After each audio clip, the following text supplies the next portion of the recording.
Hola y bienvenidos a presentación número 11, los acentos escritos. Los acentos.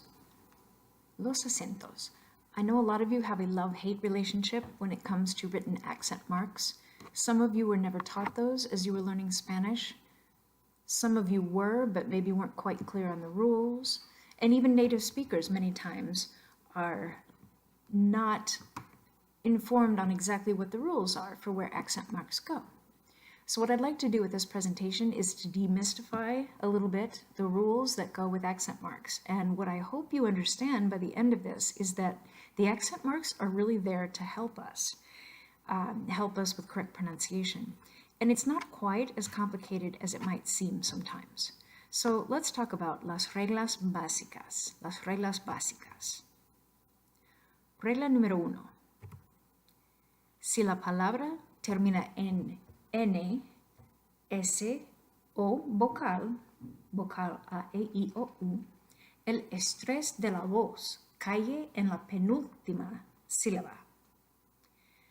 Ahora hablo de estrés de la voz, no hablo de acento escrito, simplemente un poco de aire extra en una sílaba. Y cuando digo penúltima, no es la última sílaba, sino penúltima, the second from last. 3 ejemplos aquí. Hablan, universidades, secretaria. Ahora ustedes ya saben cómo dividir las sílabas, pero en hablan tenemos A, blan. Termina en N. Entonces, según esta regla, el estrés natural de la voz cae en la penúltima sílaba. La penúltima sílaba en la palabra hablan es A. ¿Es cierto? Pronunciación correcta, hablan. Sí, no es hablan, sino hablan. Entonces sigue la regla número 1. Universidades. Universidades. La penúltima sílaba aquí, dad. Y oímos estrés de la voz aquí o no. Universidades. Sí, un poco de exageración, pero universidades. Entonces, otra palabra que sigue la regla número 1. Secretaria. Ok, es importante recordar que I, A al fin de la palabra forman un diptongo. Entonces, solamente son una sílaba. Entonces, secretaria. La penúltima sílaba, ta. Secretaria. Sí, secretaria. Ok, entonces, estas 3 palabras siguen regla número 1. Entonces, no necesitan acento escrito. No necesitan acento escrito porque siguen la regla número 1. Regla número 2.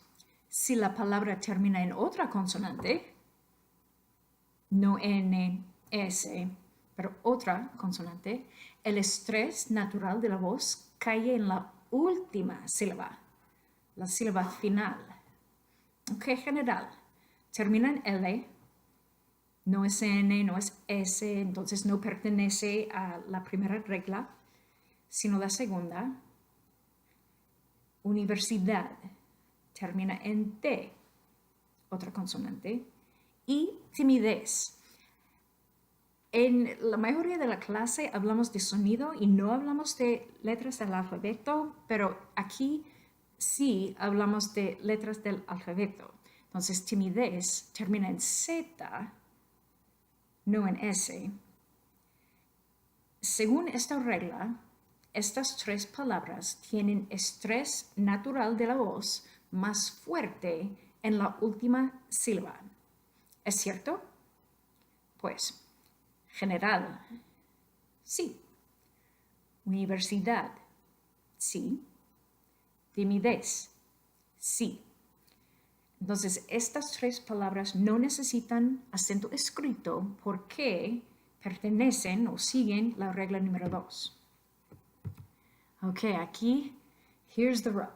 Si la pronunciación correcta de la palabra no puede corresponder con estas reglas, número 1 o 2, necesita un acento escrito. So this is sort of a bad news, good news situation. If you know how to correctly pronounce the word, then you'll be able to put the accent mark in the correct place. If you don't know the correct pronunciation of the word, then rules number 1 and 2 might not necessarily help you. But let's look at these examples. La primera palabra, educación. Educación. Y o forman un diptongo, entonces solamente una sílaba. Esta palabra termina en N. Ok, regla número 1 incluye información de N. Dice, si la palabra termina en N, el estrés de la voz cae en la penúltima sílaba. K. ¿Es cierto? Decimos educación. Por supuesto, ¿no? Decimos educación. Tenemos este estrés extra en la última sílaba.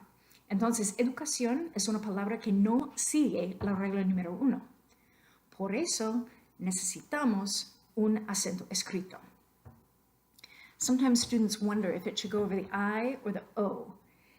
Keep in mind that in most cases, when you have a written accent mark, you have extra voice stress on that syllable.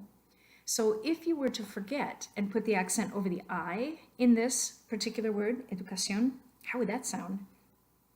If you accidentally or mistakenly put the accent over the I, it would be educación. Educación.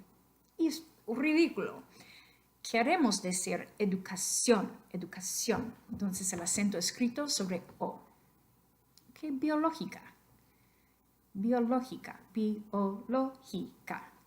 Termina en A. A es una consonante.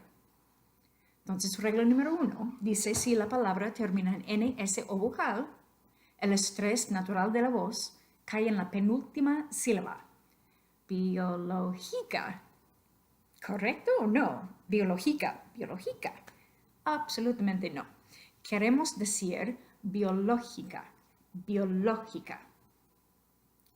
So that's not la sílaba, no es la última sílaba, no es la penúltima sílaba. It's 3 back. It's not the last. It's not the second to the last. Entonces no pertenece a 1 ni 2. Por eso necesitamos un acento escrito. Biológica, biológica. Y finalmente, la palabra café. Termina en E es una consonante. La regla número 1 tiene que ver con consonantes o con vocales, pero dice que si la palabra termina en vocal, el estrés natural de la voz cae en la penúltima sílaba, which would make it café. Café, café. No queremos decir café, sino café, café. Entonces, café termina en vocal, pero no corresponde a la regla número 1 y por eso necesitamos un acento escrito. Ok. Las reglas básicas. Ok. Además de las 2 reglas, número 1 y número 2, tenemos unas otras consideraciones especiales. Primero, diptongos. Nuestros amigos, los diptongos. Como un repaso rápido, las vocales fuertes, A, E, O. Las vocales débiles, I, U. Sometimes students tell me they like to remember that as saying, you and I are weak, everybody else is strong. I find that motivationally depressing. You and I are weak, everybody else is strong, but if that helps you remember which is weak and which is strong, great. ¿Cómo formamos un diptongo? Pues ya saben que para hacer un diptongo, para crear un diptongo, necesitamos una vocal fuerte y una vocal débil. Y el orden de las vocales no importa. Entonces, fuerte, débil, débil, fuerte, no importa. O cuando tenemos 2 vocales débiles.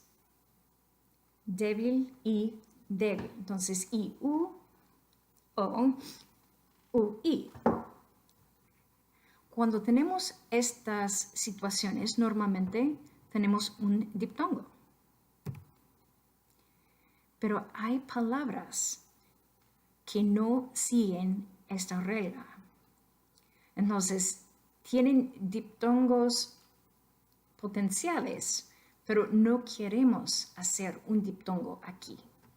So to clarify that, all of the examples that I'm showing you right here, in and of themselves, written as they are, all of them have the necessary parts or have the necessary characteristics to form a diphthong. So, tío, I-O. Well, I es una vocal débil, O es una vocal fuerte. Entonces, según la regla de diptongos, necesitamos un diptongo. But if you kept that un diptongo, which you already know stays in the same syllable, how on earth would you say that word, the word for uncle in Spanish, how would you say that in one syllable? Try it. I bet you sound pretty silly. I will do it myself. Tío, tío, es ridículo. No queremos decir tío, sino tío. So what we want to do here is break up the diphthong. Break up the diphthong. How are we going to do that? The way we break up a diphthong, and just to review from before, is you put the accent mark, the written accent mark, over a weak vowel. Over a weak vowel. Usually. It doesn't necessarily have to be a weak vowel, but in these two cases, tío and dia, it is. So the correct answer to the first one, the word for uncle, you'd have to put an accent mark over the I to break up the diphthong. So it's got the potential to be a diphthong. It follows that criteria, but you don't want it to. You want to break it up. So how do you break it up? You put an accent mark over the I and you get tío. Lo mismo con dia. Just try, I dare you, try to say that word in one syllable. It sounds something like tía, dia. And obviously, we don't say that. We want dia. So the same thing as with tío, usamos un acento escrito sobre la I para crear la palabra de dos sílabas, dia. Okay. I'm going to skip around a little bit and just talk about a couple of these examples in particular. Let's look at Raúl. Raúl. The name, Raúl, it has the criteria to form a diphthong. You got a, vocal fuerte, u, vocal débil. But if it really is a diphthong, it stays together in one syllable, making that name one syllable. Try that. It would come out a very obnoxious Raúl. That just sounds terrible. Raúl. And we obviously don't want Raúl. We want Raúl. Raúl. Ahora tenemos que dividir el diptongo. Tenemos que dividir en dos sílabas este diptongo potencial. Acento escrito sobre la U. Entonces Raúl, Raúl, dos sílabas. Next line, país. No queremos decir país. It's got all the makings of a diphthong, but you don't want it to be a diphthong, so you have to break it up. Acento escrito sobre I, país, país. Same thing a couple of words over with the word for corn, maíz. We don't want to say maíz, maíz. Queremos dos sílabas, maíz. ¿Y cómo hacemos esto? Ponemos un acento escrito sobre la I. Lo mismo con había, o río, o leí. Otra consideración tiene que ver con homófonos. Y homófonos son dos palabras que tienen los mismos sonidos. So with these sets here, de, esta, el, sí, más, tú, te, se, there's no difference whatsoever in the pronunciation. There couldn't possibly be any difference in pronunciation. You don't have to count back what syllable you're talking about with those examples. Most of those examples, there's only one syllable. But look at the first one, de.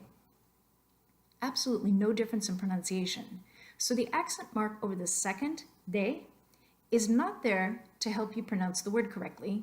It's there to differentiate it from the other, de, without a written accent. So de sin acento, of or from. De con acento es el subjuntivo de dar. Skip over to si and si. I don't know if you've ever used the word si without an accent mark to mean if. We do it sometimes. It's not a particularly common thing in Spanish, but the only reason the accent is over the second version, si, is to just let you know that we're talking about the word yes, as opposed to the word if. Tu, one of them is the pronoun you, and the other one is your. So even though your pronunciation is the same, tú, son palabras muy diferentes.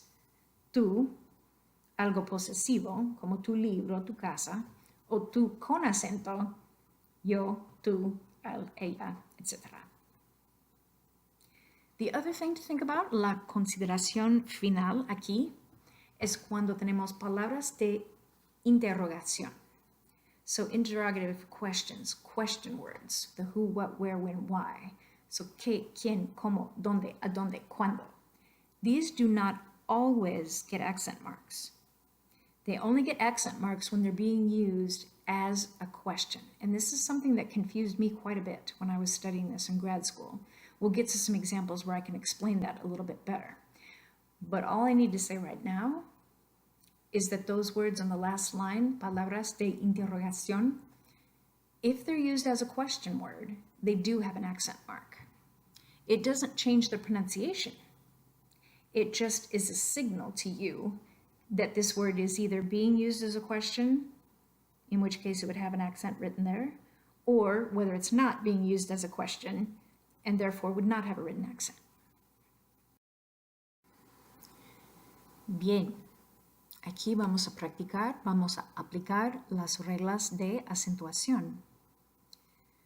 So one little caveat here is in order to get these all correct with where you put the accent mark, some of them need accent marks, some of them don't. Keep that in mind. But to make those decisions, you do need to know how the word is correctly said. Or otherwise, those first two rules about whether you put the accent on the last syllable, the second to last syllable, those rules make no sense if you don't know how to pronounce the word. So if there are any of these that you're not sure about, you can look them up online, or you can have a native speaker speak them to you, or if you're comfortable sharing your pronunciation with other English-speaking students, that's great too. But let's just assume you know how to pronounce all these words. This is tedious. There's no way around it. There's no way around it. The more you do it, the more natural it seems. But what I like about this is if you have the discipline and you have the information, you can get these all right. So if you are sick and tired of missing half points, especially from me, about accent marks, this is what will help you. So I'm not claiming it's fun. I'm not claiming it's even interesting. Maybe not even to language geeks like me, but it is important. You want to do formal, correct Spanish, and this is part of the spelling. So I'm just going to go through the rules on a very few of them to give you the idea, and then you're going to do the rest of them in your notes. And when you're finished, you can compare your answers with the next slide, which has las respuestas. Okay, let's look at the first word. Educación. You have to remember that those diphthongs stay together in one syllable. If you're not sure whether that should be a diphthong or not, do you want to say educación? No, you want to say educación. So we know that's all one syllable. Ción. Educación. Termina en N.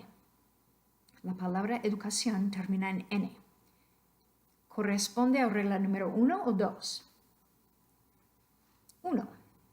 Pero la regla 1 dice que si la palabra termina en N, S o vocal, el estrés natural de la voz cae en la penúltima sílaba. So if this word really does follow rule number 1, which has to do with words that end in N, then you'd have to put your voice stress on the second to last syllable, which would be ca. Educación. Educación. We do not want that. It's tempting sometimes because in English, that is exactly where you would accent that syllable, education. But we don't want that. We want educación. So because it doesn't correspond to the rule, we had to look at rule number 1 because it ends in an N. It doesn't follow that rule. So for that reason, it needs a written accent mark. You know that it's going to go over the last syllable somewhere, but like I said just a moment ago, a lot of students have trouble deciding whether it goes over the E or the O. And I just remind you that when you do have a written accent, you're going to have extra voice stress, except for some of those homophones that we talked about. So if you put it over the I, just ask yourself, do you want to say educación or do you want to say educación?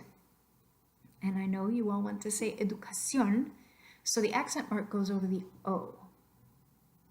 Now, vacaciones. This is a tricky thing. I don't want you to get it into your head that all words that end in C-I-O-N or anything like that get an accent over the O. Here's why. So education, we already talked about. The next word, vacaciones. It's plural, yes, but let's just treat it as its own thing phonetically. It ends in an S.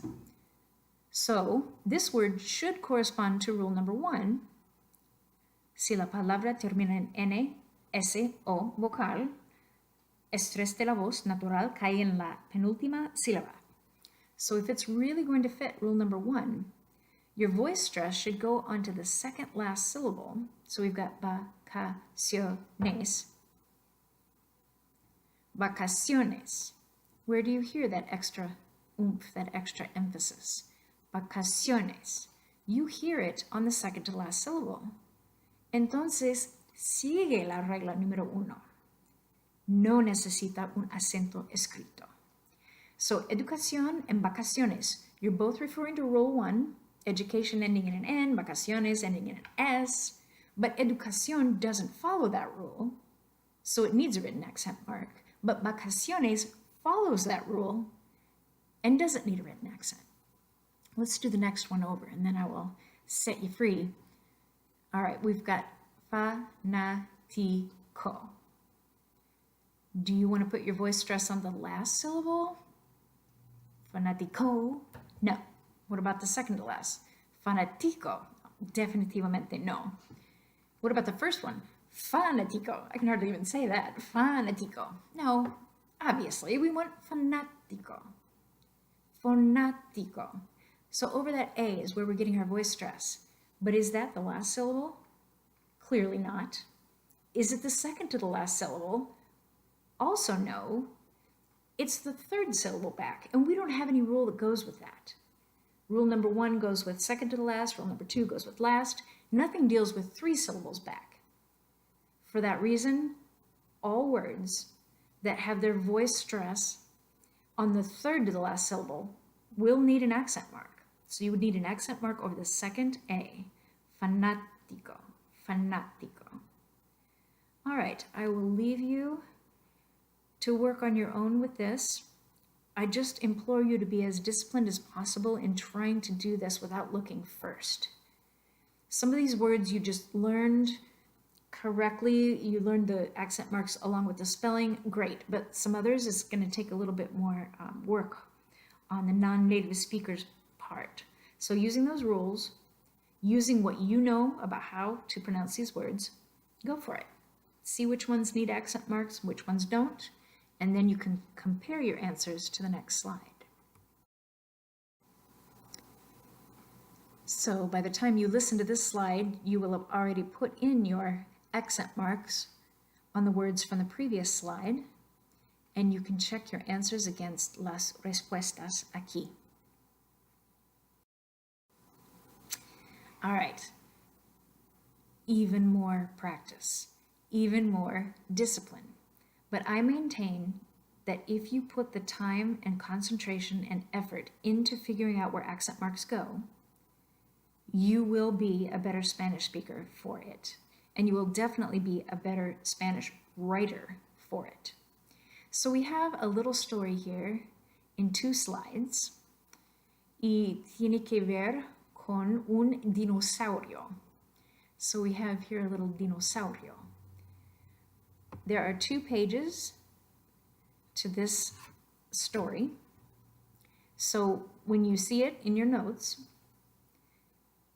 you have a couple of things to think about.